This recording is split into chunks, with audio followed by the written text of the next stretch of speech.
Saviez-vous que le moustique n'est pas seulement une nuisance estivale, mais est officiellement considéré comme l'animal le plus meurtrier au monde? Il est responsable de plus de 700 000 décès humains chaque année, loin devant les serpents ou même les humains eux-mêmes. Seules les moustiques femelles piquent, elles ont besoin des protéines et des nutriments contenus dans le sang pour développer leurs œufs. Le mâle, quant à lui, est un végétarien pacifique qui se nourrit uniquement du nectar des fleurs. Saviez-vous qu'il nous trouve principalement grâce à notre dioxyde de carbone? Un moustique peut détecter notre souffle jusqu'à 35 mètres de distance.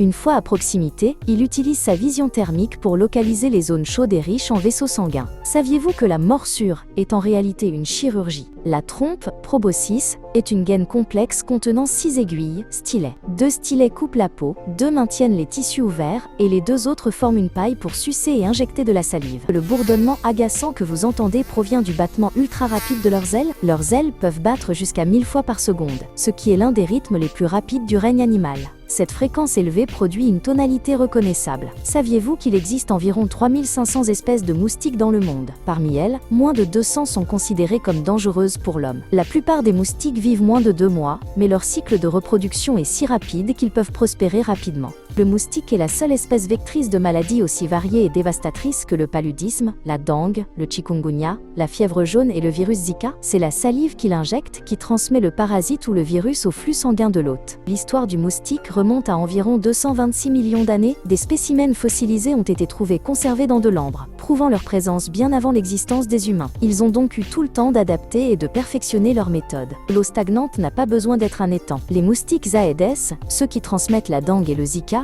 pondent leurs œufs dans de minuscules quantités d'eau, comme des bouchons de bouteilles, des pneus usagés ou des soucoupes sous les pots de fleurs. La science travaille à des méthodes pour éradiquer les moustiques vecteurs de maladies, comme la modification génétique, l'utilisation de moustiques mâles porteurs de la bactérie Wolbachia, qui empêche les femelles de produire des descendants viables, est l'une des techniques les plus prometteuses.